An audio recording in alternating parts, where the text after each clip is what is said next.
Hey, I'm Alex Radcliffe from Board Game Co., and 2 days ago, Jamie Stegmaier, Stonemaier Games, announced Finspan.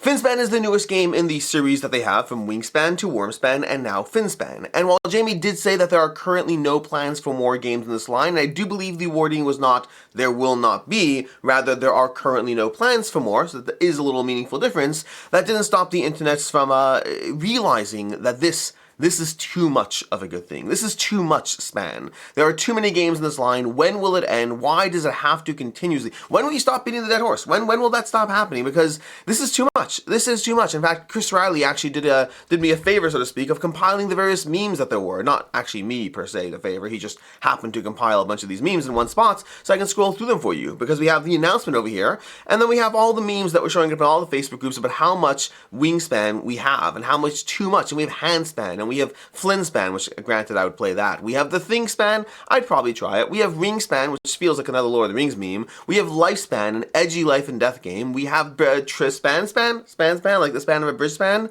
We have Attention Span, which granted that one we should absolutely be playing. We have Scythe Span over here, which just feels like a knockoff of a series they already have.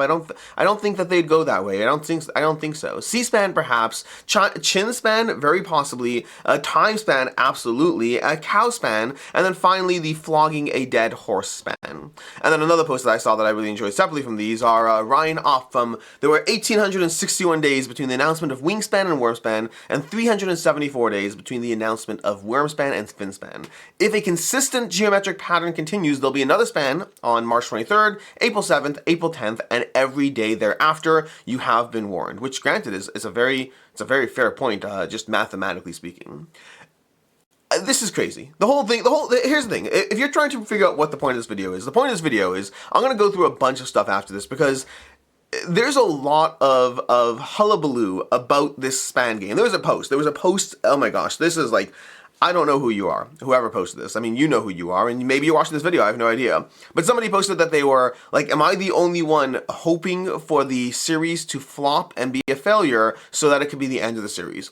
Which, God, I hope the answer is yes. I hope you are the only one. Not, I hope the answer is yes, it fails. I hope you are the only one. Anyone hoping for a publisher to fail, anyone hoping for a game to fail, when it costs you nothing to simply not buy it, is insanity. It's a level of just almost malice. It's a little insane. But the main point of this video is, I'm going to spend the next 10, 15, 20 minutes, I don't know how long it'll take, pointing out all the various games there are that don't get that much hullabaloo, don't get that much excitement. Who uses the word hullabaloo? Does anyone actually say hullabaloo? Like much ado about nothing? That's not even hullabaloo. I don't know who says. There's going to be a whole lot of games we're going to talk about today that don't get any of that negative attention that Wingspan has been, Finspan has been getting as a result of this post over here. Because I'm going to start off with the basic. I'm going to start off from the scratch. We have Brass. Brass has Brass Lancashire, it's Brass Birmingham, it's based off Age of Industry, and there's supposedly going to be another Brass crowdfunding campaign coming up at some point in the future. No one seems to be complaining with that, weirdly enough. We have Nemesis. Nemesis has Nemesis, it had Lockdown, and then it had, oh my gosh, what was the last one? Why am I blanking on the last one? It was Lockdown, Aftermath, nope, I can't remember the last one of Nemesis. I probably should know this. It was Nemesis Retaliation, there you go. Lockdown, Retaliation. It's a whole bunch of Nemesis. No one seems to be complaining. We have Terra Mystica. Do you know how many Terra Mystica games there are? It's not just Terra Mystica. There's a whole list of them. There's Age of Innovation. There's Gaia Project. There's Terra Mystica. There's Terra Nova. Those all? Are those four? Is that four games? There's like a bunch of these games over here. Of course, not including all the expansions. There's Gloomhaven. The Gloomhaven series is Gloomhaven, it has 2nd edition, it has Frosthaven, it has Founders of Gloomhaven, it has Buttons and Bugs, it has Jaws of the Lion. There's a whole bunch of the Gloomhaven series over here. This is just too much of a good thing, I think. We have Pandemic. Pandemic has an absolute ton of games if you don't know about it. Of course, there's the 3 legacy games, but there's 27 items in the Pandemic family over here. From Reign of Cthulhu, Star Wars The Clone Wars, we have Unlock Pandemic for that matter, we have State of Emergency, The Cure, Rising Tide, Rapid Response. There's a lot of Pandemic out there, a lot of Z-Man cashing in on a good thing. We have Ticket to Ride, if this page loads over here. We have Ticket to Ride, which again has, do you know how many Ticket to Ride games there are? Do you understand how many there are from the Legacy game to all the small box series, to the big box series, to the expansions? This is a series that we should just let die. Nobody wants more Ticket to Ride. We have Carcassonne. Carcassonne, by the way, has an absolute nightmare worth of variable game expansions as well as, expansions plus new content. We have Carcassonne, Carcassonne the City, South Seas. We have 179 items items over here. 179. Now, granted that a lot of that includes expansions, but this, like, they are milking that cow for everything it's worth, and I hope that the farmer who has access to that field is winning, because that's a lot of points from that one cow. I mean, seriously, look at this. They have so many, you know how many big boxes? They put out new big boxes. They have more big boxes than most games have versions. Like Carcassonne, forget all the games. They have seven big boxes alone. Forget everything else. Like, okay, we get it. You like Carcassonne. You like Carcassonne big box. It's time to stop. We have Zombicide Black Plague. Or Zombicide in series. Zombicide is a series over here, which has a ton of Zombicide, and CMON won't stop putting it out. Now, to be fair, if the point of this video is to talk about all the games that don't get flack for having too much, maybe I shouldn't have included Zombicide, because there's 3 games that I can think of that actually get flack for killing it, for not killing it, for beating the dead horse, for milking that cow. There's 3 games I can think of. There's the Wingspan series, which, oh my gosh, the level of upsetness about Wormspan and now Finspan, and again, not most of you. Most of you are fine, but the amount of people who are like, wow, won't they stop and won't they put out something original and new and different because they have 3 games? Zombicide's the other game that gets that flack, and we will get to the 3rd one later. I can only think of 3 though that actually get flack, and I do have theories as to why they get flack and everyone else not so much. But Zombicide, going back to Zombicide over here, we have 276 items in the Zombicide line. Granted, many of those are just like guest packs or whatnot, but we all know from Army of the Dead, from Deceased, from Marvel Zombies, from any number of the Zombicide series, they have like, what, 10 big core boxes, of, if not more, forget the expansions. We have Great Western Trail, which, again, you might think of as a single game, but there's Great Western Trail, there's 2nd edition, there's Argentina, there's Rails to the North, there's New Zealand, there's now the new version coming out, there's that new version of the game, I can't remember, Great Western Trail El Paso, a new smaller box version, in case you didn't know about that one already. More Great Western Trail than anyone needs. There's Everdell, the 3rd game that actually does get flack for milking that cow, because Everdell has Everdell, we have the big boxes, we have the expansions, we have Welcome to Everdell, the kid-friendly version, which was previously called Milo Everdell, we have Everdell Duo now, we have Everdell Farshore, they just announced the newest Everdell game coming out as well, going to be coming to crowdfunding as well shortly, so there's way too much Everdell, and again, granted they do get flack for that. We have Clank. Clank has so many versions. Clank in Space, Clank expansions. We have 2 Clank big box versions over there, the legacy boxes. We have, again, more Clank than any human being reasonably needs. 3 pages of Clank over here. We have Aeon's End. Now, Aeon's End I debated including, like I specifically didn't include Dominion here because I'm not including games that are just expansions. I'm including games that just seem to be tapping into a system way too much. And Aeon's End has Aeon's End. It has a dozen expansions. It has the Astro Knight system. It has Astro Knight's Invincible. So because they have the Astro Knight system as well, I'm including it over here. But again, too much Aeon's End. 35 items in the Aeon's End family. We have 7 Wonders, which has 7 Wonders. It has 7 Wonders 2nd edition. We have 7 Wonders Duel. We technically have Lord of the Rings Duel if you want to count that. We have 7 Wonders Architects. We have, what else do we have? Am I missing? Am I missing anything else? I feel like I'm missing one thing. No, Architects, Armada, those are expansions, cities. I think maybe that's it. Maybe that's everything. Am I forgetting how much 7 Wonders there is? Nonetheless, still a lot of 7 Wonders over there. We have the Search for Planet X, which has the Search for Planet X, and then we have the whole series of it, considering what do we have in there? I don't remember the other ones. We have Search for Lost Planet and the Search for UAPs. That's 3 games on the same system, which feels like too much to me. We have Final Girl, which I debated this one again because is it expansions or not? But we have Final Girl. We have 3 different seasons of Final Girl. Again, that's too much. Stop after the 1st season. 1 was enough, 2 was a maybe, and 3 is like the people have it all, they don't need more. We have Patchwork, which has so many versions. Patchwork's one of those games that I don't even know how many people know how many versions there are, but there's all the theme. Like we have 9 versions over here because we have the theme versions, which don't even get a ton of listings here. Like a lot of these listings don't have the tons and tons of themed editions because those go under variations. But we have Patchwork, Patchwork Doodle, we have Patchwork Express, and then we have all the tons. We have Stack and Stuff, a Patchwork game, and then we have the absolute ton of editions of Patchwork. Let me see if I can go back to over here because I wonder if they have it under versions. Versions we have 1 to 10 of 71. Now granted, a lot of those are just language things, but there are so many different art versions of Patchwork, from Halloween to Poland to who knows what, that there are so many versions of this, and honestly it's just more than anyone really needs. We have the Isle of Cats, which has the Isle of Cats, the Isle of Cats Explorer Draw, we have the Isle of Cats Duel, we have expansions, too much Isle of Cats, it's too much of a good thing. We have over here, we have the Star Realms Frontiers, which again, there's too much Star Realms. The Star Realms Light, the Star Realms Academy, the Star Realms Legacy, there's multiple core sets of Star Realms. It's just more than, I mean, I'm beating the dead horse at this point. We have over here Undaunted, Undaunted Normandy, Undaunted Stalingrad, we have Undaunted 2200. There's a ton of games in the Undaunted series over here. Undaunted North South Africa, Undaunted Reinforcements, Undaunted Battle for Britain over here. There's too much Undaunted. We also have Unmatched, which again I debated because Unmatched as a system, as it expansions or not. But we have core sets over here. We have expansions galore on the system. There's just a lot of Unmatched. This is the expansions. We need the family. Is the family that I grabbed the family here. Here we have 26 items in the Unmatched family over here. Just a lot of Unmatched for you. We have Welcome To, which is Welcome To. It is Welcome to Your Perfect Home. It is Welcome to New Las Vegas, and then of course all the expansions. That's 3 systems. It's more than we need. We also have Terraforming Mars as our last one over here. Not last that exists, last that I grabbed. I just went for like 20 or so games. We have Terraforming Mars, which has Terraforming Mars. We have Terraforming Mars, the dice game. We have Terraforming Mars. What's it called? Oh my gosh, what are the families over here? We have what's the small box one? Why am I blanking on it? The Ares Expedition. We have Ares Expedition. Hopefully we'll have Terraforming Mars Legacy. I mean, no, not hopefully. We should not have Terraforming Mars Legacy. They have already sold enough Terraforming Mars. The point here, when we go back to Finspan over here, there are a ton of games that have so many additions, so many versions of them. Because the reality is, it's hard to be a publisher. It is hard to be a publisher in the board game space. This is not a mass money-making space compared to many other spaces that are out there.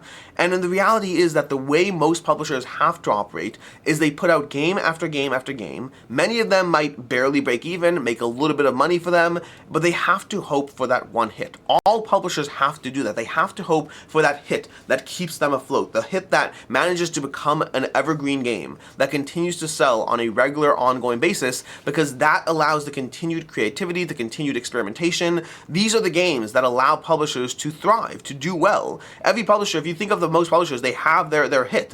Simon has several. They have the United system. They have Zombicide system. They have not been shy about leaning into those. Starling Games does have Everdell. Indie Boards and Cards does have Terraforming Mars. I don't know. Chris Merck and Dagger has Boop now recently that they've had a few years, and they have Boop. They have Boop. Oh my gosh, I forgot about this. They have Boop the Halls. They have Boop. They have all these versions of Boop. Publishers have to continuously put out games knowing full well that if a game even just manages to semi-cover the cost of everything involved, that's usually just considered already a success. When you hit those games that manage to stick, when you hit those games, I mean, think of Z-Man. Think of Z-Man as a publisher and how, half of what they put out now is, at this point, just Pandemic. That's what's left of the Z-Man house. Catan continues to sell. Catan just announced a new edition. Continues to sell, continues to do well, but they just put out a new edition. And they have so many versions and offshoots. Catan New Energies was just last year. It continues to be a game that they keep leaning into to put out new content for. Now, sometimes in the background, you may not think about this, you may not be aware of it, it might not be something on your radar. You might just be like, wow, another Finspan game. And to be fair to the people who are upset, the timing of, 3 years between, 3 to 4 years between Wingspan and Wormspan versus a year between Wormspan and Finspan, I will grant that the timing does make it feel a little bit more like this is too much too fast.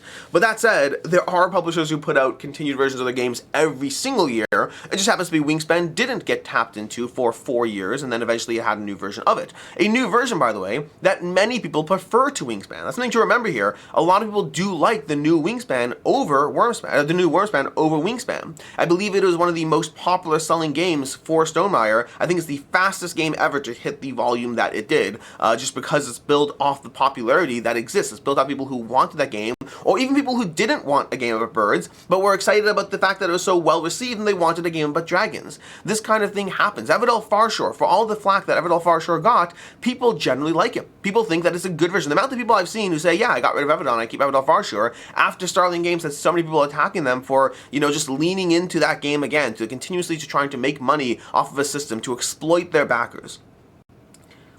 You don't have to buy any game. You never have to buy any game, and you shouldn't buy games that you're not interested in. But I think there's a few different audiences as far as the people who and how they receive these announcements. There's the people who don't care. Either way, they just don't care.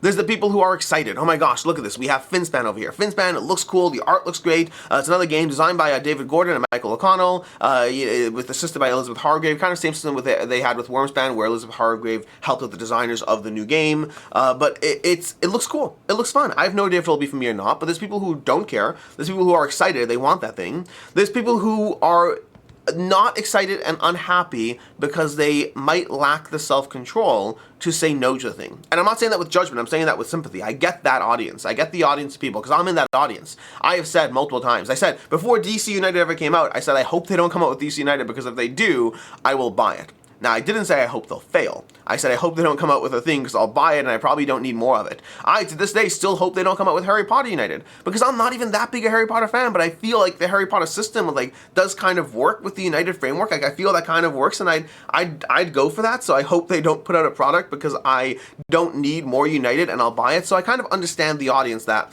doesn't want the thing to exist, because then you want to buy the thing. And if the thing doesn't exist, you don't have to buy the thing. Which is completely illogical, by the way. Just so we're on the same page, that is completely illogical. I understand the mindset behind it, but the mindset is literally like, I will buy this thing, so I hope they don't make it.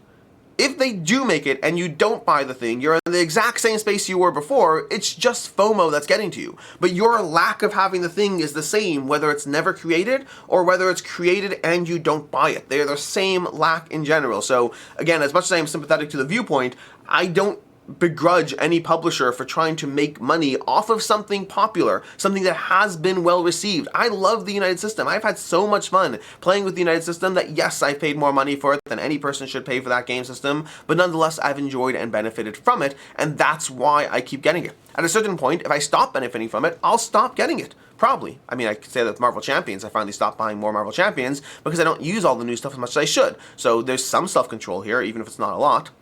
And then the last category are the people who don't even care about the thing at all, and they're upset it exists.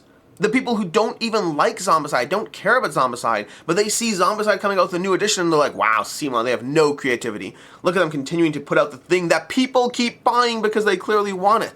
That category of people, that's the category I don't understand. Like, I get not being interested in the thing. Whatever the thing is that people are making, that other people are liking, that the publisher is doing well off of, the audience keeps buying and they're happy with it, and you don't care about it, I understand that, but why are you actively upset about that thing? Why does it, and by the way, anyone who created a meme because they thought it was funny, go you. Like, I'm not here to stop jokes. Jokes are jokes. Let's have fun with jokes. But I think that there are genuinely people who are unhappy when a publisher continues to sell the thing that is well received, which is baffling to me. And today, this smattering over here, these are like 25 or so games that I picked, and they're all out of the top 200 on Board Game Geek. These are all out of the top 200, which means there's so many more that we haven't even gotten to. That's 1/8 of the games. 1/8 for every 8 games in the top 100, one of these games is completely leaning into selling more of that game because they are popular, and because they're popular, they are now evergreen games for that company, and as an evergreen game, they continue to get new versions because it's a good way to continue to sell that version. As far as why Stonemaier, Starling, and CMON are the companies that seem to get the most flack, I don't know for sure with that.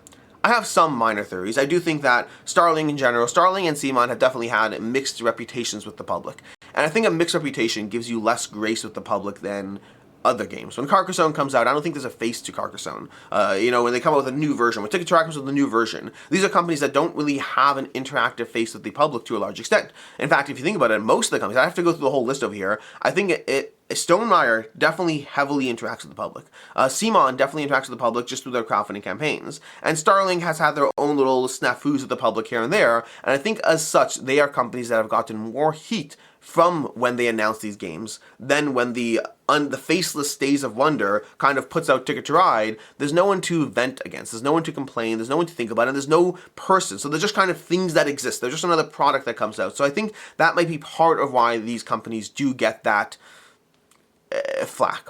When it comes to Stonemaier in particular, I think I'm more bothered by it there. Because I guess I'm more sympathetic to companies that have had bumps with the public in different ways. I still think that's a wrong opinion to be upset when they come up with a new game, but I'm more sympathetic to where that comes from, where that resentment towards possibly the publisher directly, and then it being directed towards the way they put out their games. Like, oh my gosh, another Zombicide. CMON, when will you learn the public doesn't want Zombicide anymore? Which they do. They clearly do.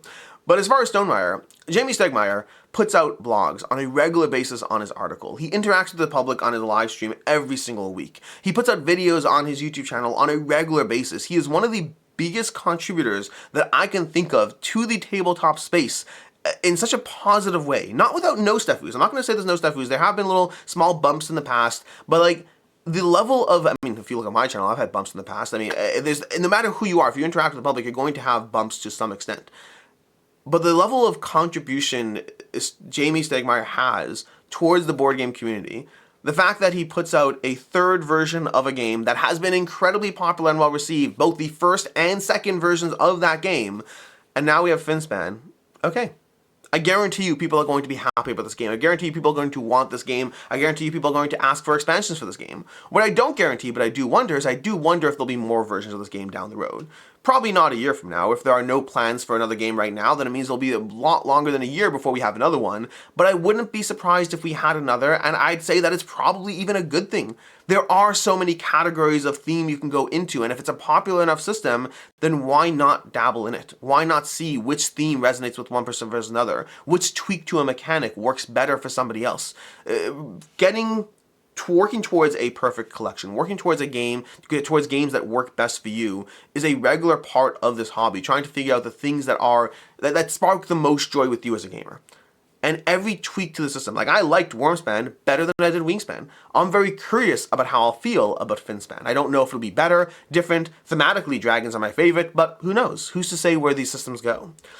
In any case, this video primarily was meant to focus on the sheer glut of games that have so many more than 3 versions of them.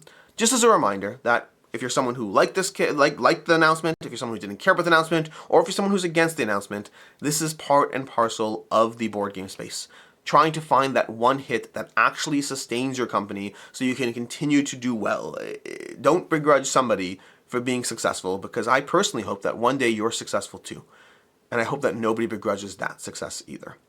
In any case, and until next time, I'm Alex Radcliffe from Board Game Co. I hope you enjoyed this video, and if you're someone who's looking forward to Finspan, I hope you enjoyed that too. And as always, I hope you have a good one.